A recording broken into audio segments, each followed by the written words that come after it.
todos, aqui quem fala é o mediador Lucas Estrela, do Polo de Natividade, mediador de Geografia, e a nossa aula de hoje é sobre o meio natural brasileiro, biomas e relevo. Bom, a nossa aula vai estar estruturada a partir de duas frentes.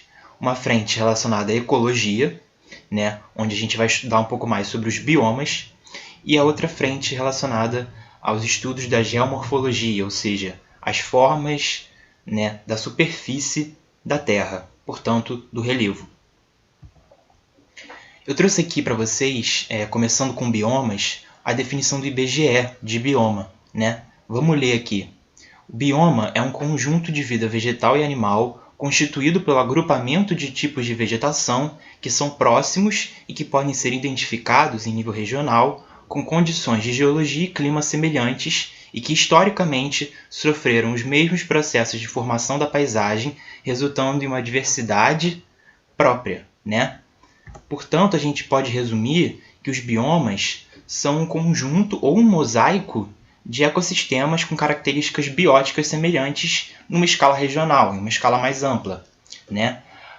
O que são características bióticas? Vocês vão ouvir muito falar desse termo, características bióticas e abióticas. Bióticas, leia-se o meio com vida, e as características abióticas do meio sem vida. Portanto, quando a gente fala de meio biótico, a gente está falando de vegetação, fauna, e quando a gente fala de meio abiótico, a gente está falando basicamente de relevo. Bom, nos biomas, o principal critério de definição é a vegetação, é a característica biótica. As características abióticas também são levadas em consideração, porém em segundo plano. Ou seja, o principal aqui, o foco da classificação dos biomas, são as características vegetacionais. Aqui a gente tem um mapa, fazendo uma leitura em território nacional dos biomas brasileiros. A gente vai tratar cada um deles aqui nessa aula. Começando pela Amazônia, bioma Amazônia. Esse bioma é o maior bioma que a gente tem no nosso país. Ocupa uma área aí de mais de 4 milhões de quilômetros quadrados, segundo o IBGE. Esse bioma é bastante marcado por um período ao longo do ano todo de alta pluviosidade, podendo atingir até 3.000 milímetros ao ano. Portanto, é uma região onde chove bastante ao longo do ano inteiro. Em geral, esses solos do bioma amazônico são bastante espessos e pobres em nutrientes. Por quê? Porque eles são muito lixiviados. O que é o processo de lixiviação do solo? É o processo de lavagem dos nutrientes do solo, o que faz com que esses horizontes de solo no bioma amazônico sejam horizontes muito espessos, muito desenvolvidos e, consequentemente, pobres em nutrientes. Mas aí surge a dúvida, como é que a gente tem uma vegetação tão rica nesse bioma, tendo solos tão pobres? A gente vai entender isso no próximo slide. Para responder essa pergunta, a gente pode citar dois fatores. O primeiro deles está relacionado às raízes profundas das árvores. O bioma amazônico é formado por espécies arbóreas com raízes muito profundas.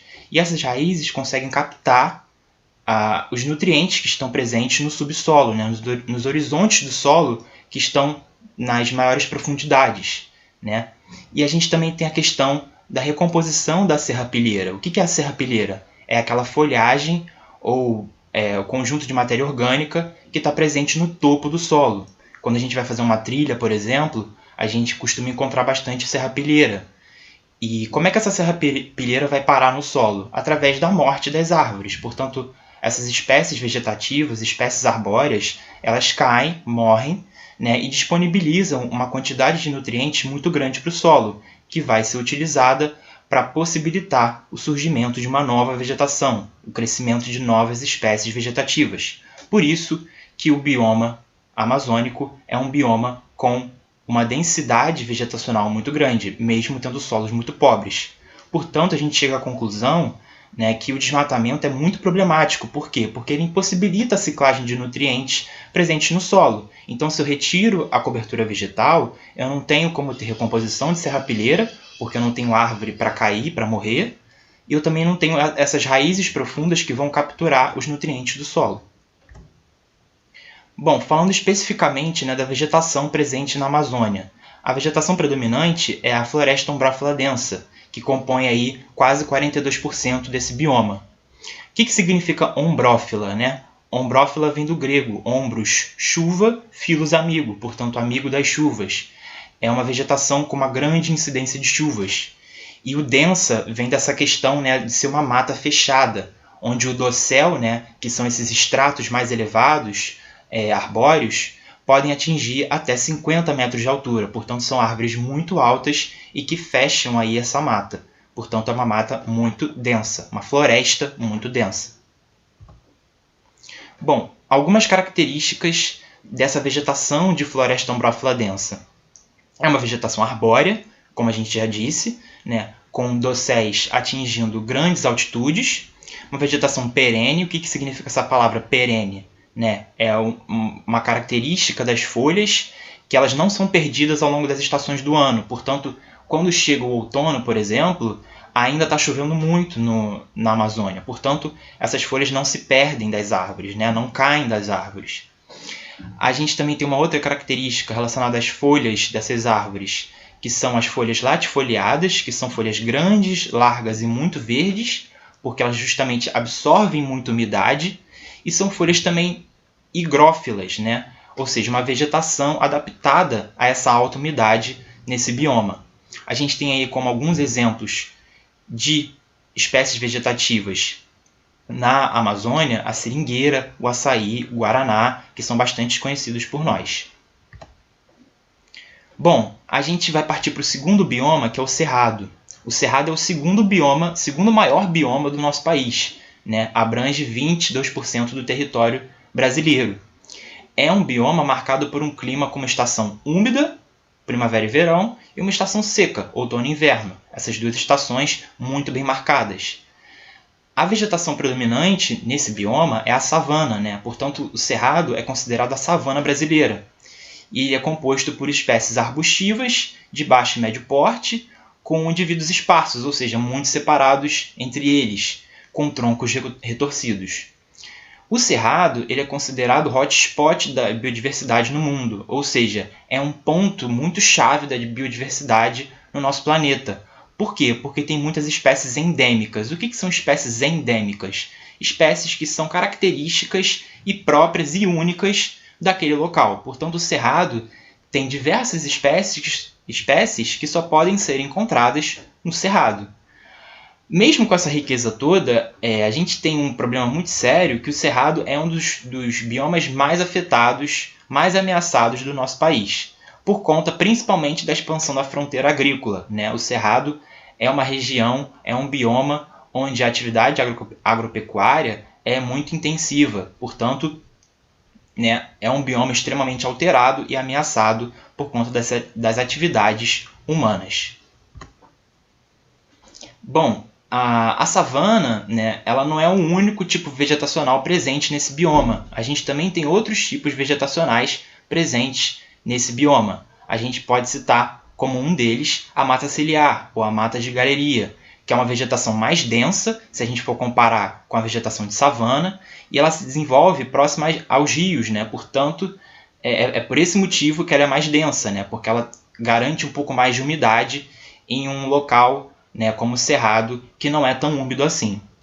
E essa mata ciliar ela funciona como corredor ecológico para a fauna, ou seja, animais que geralmente não sobreviveriam a temperaturas tão secas do cerrado, eles têm como possibilidade, nessa mata ciliar, de fazer um corredor ecológico, né, de fazer essa transição para um ambiente mais úmido, onde eles possam sobreviver com uma maior qualidade de vida.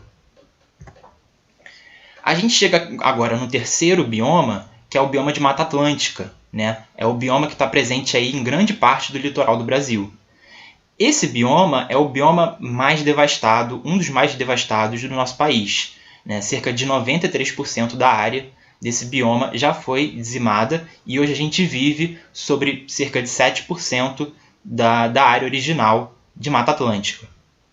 Esse bioma, assim como o bioma amazônico, é um bioma é marcado por um alto índice pluviométrico, ou seja, altos índices de chuva. Portanto, ele também possui solos muito espessos e pobres em nutrientes. E a vegetação predominante também é a floresta ombrófila densa, assim como o bioma amazônico. Porém, a proximidade com o litoral desse bioma permite o surgimento, né, a existência de outros tipos vegetacionais que são diferentes da floresta ombrófila densa. A gente vai ver alguns deles agora. Que outros tipos vegetacionais são esses? Bom, o primeiro deles é a restinga. A restinga é um tipo de ecossistema muito encontrado na face praial, ou seja, em ambientes de praia, né? Mais especificamente em ambientes de duna. São solos muito pobres e secos justamente porque, né, são arenosos. Né? A gente está falando aí basicamente de areia, portanto são solos com déficit hídrico, né, com ausência de água muito grande. Esse tipo de ecossistema próximo do mar possibilita espécies de pequeno porte, ou seja, espécies herbáceas e arbustivas. E que quanto mais a gente se afasta da face praial, do ambiente de praia, mais essas espécies se tornam densas. Portanto, próximo da praia a gente tem espécies arbustivas um pouco menores, de pequeno porte, e quanto mais a gente se afasta da praia, as espécies vão crescendo, né? Porque justamente estão menos submetidas à salinidade e ao déficit hídrico desses solos arenosos. Um outro tipo vegetacional muito importante dentro do bioma da Mata Atlântica são os manguezais.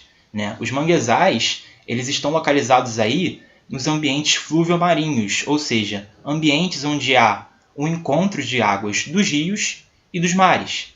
É uma vegetação halófita, ou seja, uma vegetação resistente à salinidade, assim como a vegetação de restinga.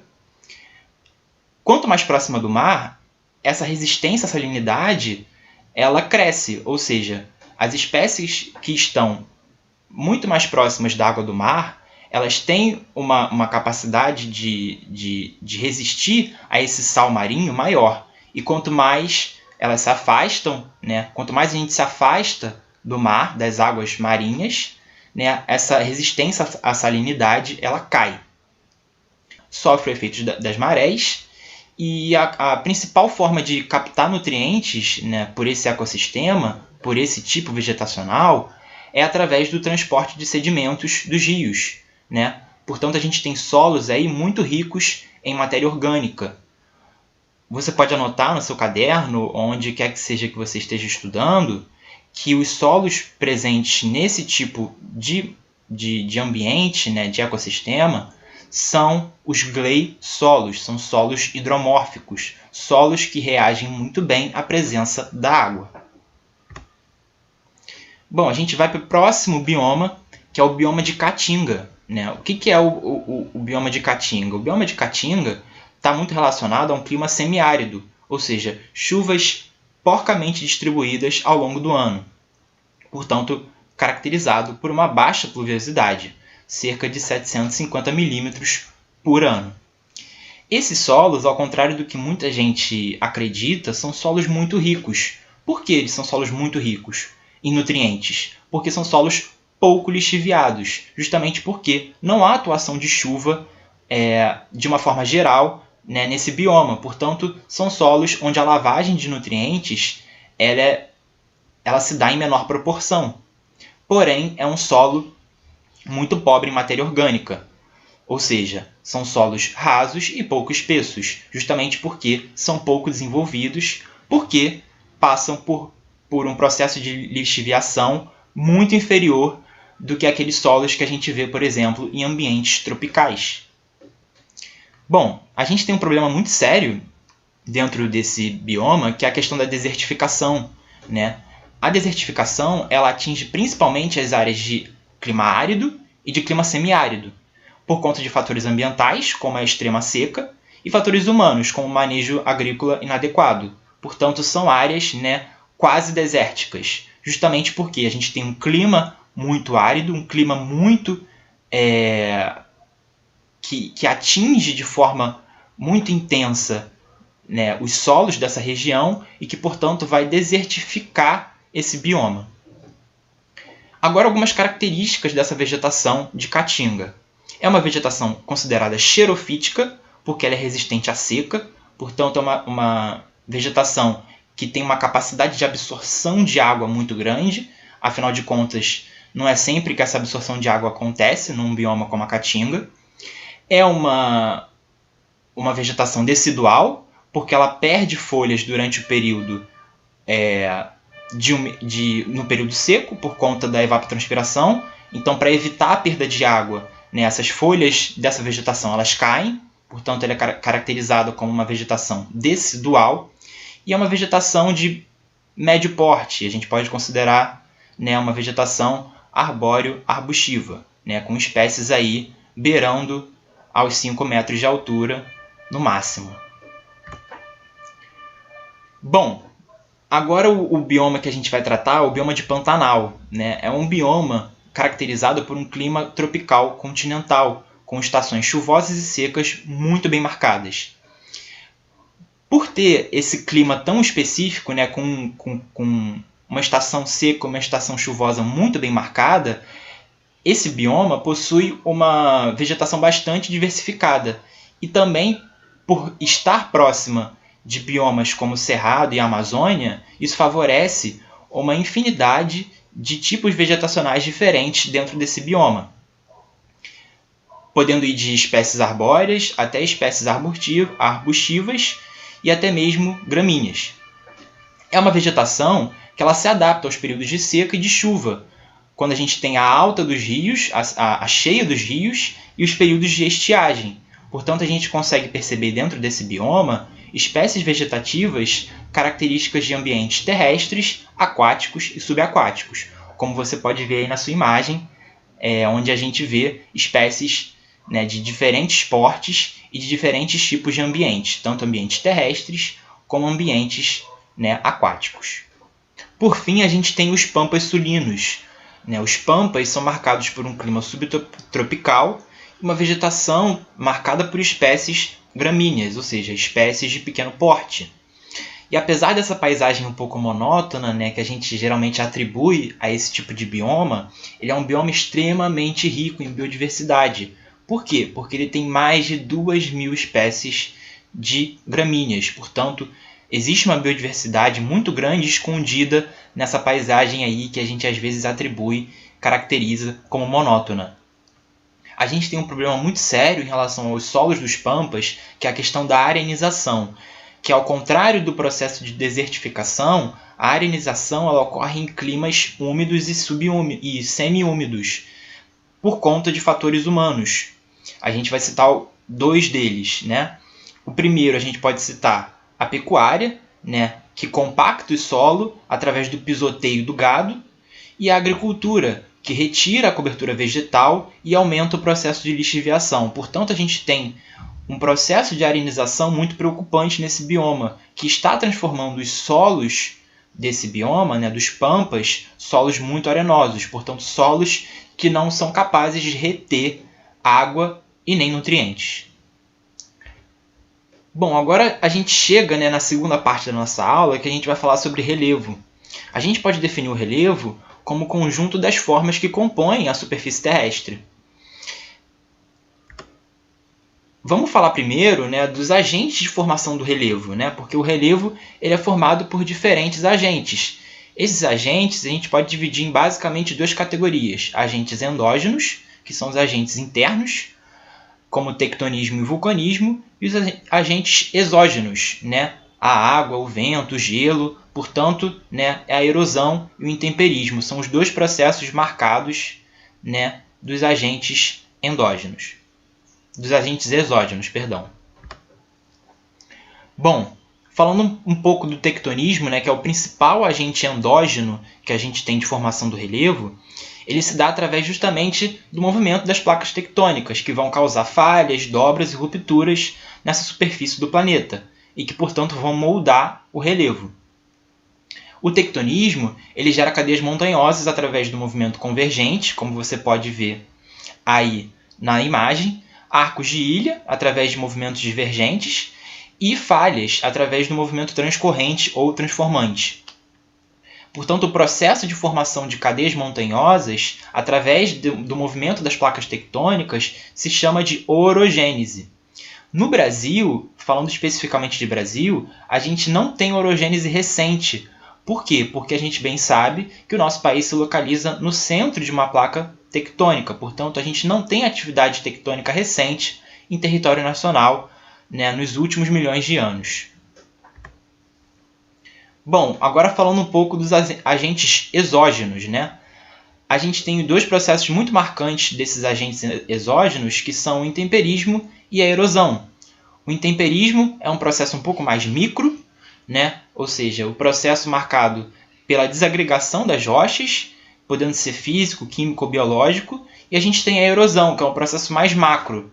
E a erosão, ela, além de considerar essa desagregação das rochas, ela também considera o transporte desses sedimentos, que vão ser desagregados das rochas, que são frutos dessa desagregação, e a deposição, né, a acumulação desses sedimentos. Portanto, a erosão é um processo um pouco maior, né, que considera, além da desagregação, o transporte e a sedimentação. A gente tem alguns tipos de erosão, como a erosão pluvial, provocada pela ação da chuva, a erosão fluvial, pela ação dos rios, e a erosão eólica, pela ação dos ventos. Bom, falando agora da estrutura geológica do nosso país, né? Ou das morfoestruturas. O relevo ele possui uma estrutura geológica, né? Uma estrutura litológica, uma estrutura das rochas, né? E essas morfoestruturas elas se dividem basicamente em três: nos escudos cristalinos, nas bacias sedimentares e nos dobramentos modernos, que não existem no Brasil. A gente vai falar mais sobre isso um pouco mais para frente. Falando sobre os escudos cristalinos, esses escudos também são chamados de crátons, ou maciços antigos. São estruturas litológicas muito antigas. Por quê? Porque foram formadas lá no pré-cambriano, né? Um dos primeiros momentos da história geológica do nosso planeta. A formação desses maciços antigos se deu principalmente na fusão do supercontinente Gondwana, que você está vendo aí na imagem na sua tela. Portanto, essas estruturas litológicas são muito antigas e muito resistentes, né? São estruturas mais estáveis, justamente porque elas não sofrem há milhões de anos com os fatores endógenos, com o tectonismo, apenas com os fatores exógenos, né? Com a erosão. Esses escudos cristalinos recobrem mais de 30% do território brasileiro. No Brasil, esses escudos cristalinos se dividem em basicamente dois tipos: o escudo brasileiro e o escudo das Guianas. Agora a gente vai para a segunda morfoestrutura presente em território nacional, que são as bacias sedimentares. São essas estruturas geológicas formadas a partir da deposição de sedimentos ocasionadas justamente pela erosão dos escudos cristalinos, como você pode perceber aí na imagem que está na sua tela, né, com o escudo das Guianas e o escudo sul-amazônico, que estão sendo erodidos e formando, né, a partir da deposição desses sedimentos, a bacia intracratônica do Amazonas. As bacias sedimentares elas recobrem a maior parte do território brasileiro, cerca de 70%. E existem mais de 30 bacias sedimentares no Brasil. E a gente pode destacar algumas delas, como a Bacia de São Francisco e a Bacia do Pantanal. Aí a gente já tem uma imagem, né, um esquema que mostra justamente a formação dos escudos cristalinos e das bacias sedimentares. Nos escudos cristalinos a gente vai ter os processos erosivos e nas bacias sedimentares a gente vai ter os processos de acumulação desses sedimentos oriundos dos escudos cristalinos, que vão se depositar, né, aí e vão formar essas bacias sedimentares. Aqui a gente já tem um mapa que mostra justamente essas duas morfoestruturas do nosso país, né? Aí o escudo das Guianas, o escudo brasileiro e as bacias sedimentares, como a bacia amazônica, a bacia do Pantanal, a do Paraná, entre outras. E a gente chega na terceira morfoestrutura, que são os dobramentos modernos. No Brasil, pessoal, a gente não tem dobramentos modernos. A gente possui somente cinturões orogênicos antigos, ou seja, essas estruturas cristalinas formadas no pré-cambriano, como a gente já falou anteriormente. Esses dobramentos modernos são formados a partir de um tectonismo mais recente, né? Geralmente aí no Cenozoico, que é um passado geológico um pouco mais próximo. E a gente tem como exemplo aí, no seu slide, a Cordilheira dos Andes, que é um grande cinturão orogênico, um grande dobramento moderno, né, na plataforma sul-americana. Bom, aí a gente já tem a ordem cronológica da formação dessas estruturas geológicas, indo da mais antiga para a mais nova. Então a gente tem os escudos cristalinos, né, sendo os mais antigos de todos. Posteriormente, as bacias sedimentares, frutos da erosão e da deposição desses sedimentos. E, posteriormente, os dobramentos modernos, né? Vale ressaltar mais uma vez que no Brasil a gente só tem escudo cristalino e bacia sedimentar, a gente não tem dobramento moderno. Bom, agora, quais são as formas ou as morfoesculturas do relevo? São basicamente três: as depressões, as planícies e os planaltos. As depressões são as áreas rebaixadas em relação às demais feições ao seu redor, que podem chegar de 100 a 500 metros em altimetria. Elas se dividem em depressão absoluta e depressão relativa. A depressão absoluta é quando você tem uma depressão, uma área rebaixada em relação ao nível do mar, e a depressão relativa quando você tem uma área rebaixada em relação às feições adjacentes, como você pode observar na imagem do seu slide. A gente tem algumas unidades de relevo associadas a essas depressões, como os vales e as crateras. E a gente tem um exemplo muito claro das depressões de depressão no Brasil, que é a depressão sertaneja, né? A depressão localizada no nordeste do país.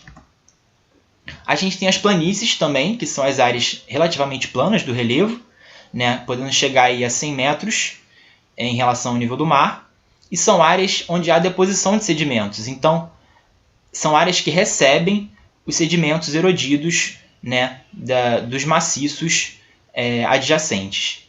A gente tem algumas unidades de relevo associadas, como as planícies lagunares, fluviais e costeiras. A gente tem como exemplo, né, de planícies brasileiras a planície fluvial do Rio Solimões e a planície costeira de Maricá, que é a que está aí na sua tela, que é uma planície costeira litorânea, né, do estado do Rio de Janeiro. E por fim a gente tem os planaltos, né? Os planaltos que são essas morfoesculturas mais importantes do Brasil, né? Justamente porque elas recobrem grande parte do território brasileiro. São áreas elevadas do relevo, que podem chegar a mais de 300 metros em altimetria, e que têm como unidades de relevo associadas as serras, os morros, as colinas, os picos e as chapadas. Os planaltos brasileiros, pessoal, eles são considerados residuais. Por que a gente usa esse termo residual? Né? Porque são estruturas, né? São formas de períodos geológicos muito antigos e que foram sendo desgastadas por conta da erosão, principalmente da erosão pluvial, né? Por conta da ação das chuvas e por conta da ação dos rios, né? Da erosão fluvial. Portanto, como a gente está submetido em um clima majoritariamente tropical no nosso país, essas estruturas foram muito desgastadas ao longo do tempo. Portanto, elas são consideradas, né, formas residuais do relevo. Como eu já disse, né, esses planaltos compõem grande parte do território nacional e a gente tem alguns exemplos aqui para citar. Né, o Planalto Central, né, a gente tem aí a unidade de relevo da Chapada dos Veadeiros, localizada no centro-oeste brasileiro, Planalto das Guianas, com o Pico da Neblina, que é o pico mais alto do nosso país, localizado no norte do nosso país. A gente tem as serras e os planaltos do leste e sudeste, como é o caso da Serra do Mar, que você pode observar aí na sua tela. Mais especificamente, essa é a Serra dos Órgãos, que é a parte, né, que abrange o território fluminense, o território do Rio de Janeiro, da Serra do Mar. E a gente também tem o Planalto Nordestino, né, com a unidade de relevo do Planalto da Borborema, né, que atualmente exerce grande influência no clima da região semiárida, no bioma de Caatinga do nosso país, justamente porque impede a chegada de massas de ar, né, e impede a chegada de umidade, né, nesse ambiente semiárido. Portanto, o Planalto da Borborema aí vale, né, destacar que tem uma grande importância climática também. Por fim, a gente tem algumas classificações do relevo brasileiro, né? Dentro da geografia brasileira, diversos estudiosos se debruçaram e tentaram classificar o relevo do nosso país. A gente vai estudar hoje duas dessas pessoas que tentaram classificar o relevo brasileiro, o Aziz Absaber e o Jurandir Ross. O Aziz Absaber compreendia o relevo através da nomenclatura de domínios morfoclimáticos ou domínios da natureza. Ele entendia esse território brasileiro na interação entre o relevo, o clima e a vegetação. Só que o Absaber ele dava uma ênfase maior aos agentes exógenos de formação do relevo, mais especificamente aos climas atuais, ou seja, como o relevo foi formado a partir do clima que a gente está submetido hoje em dia.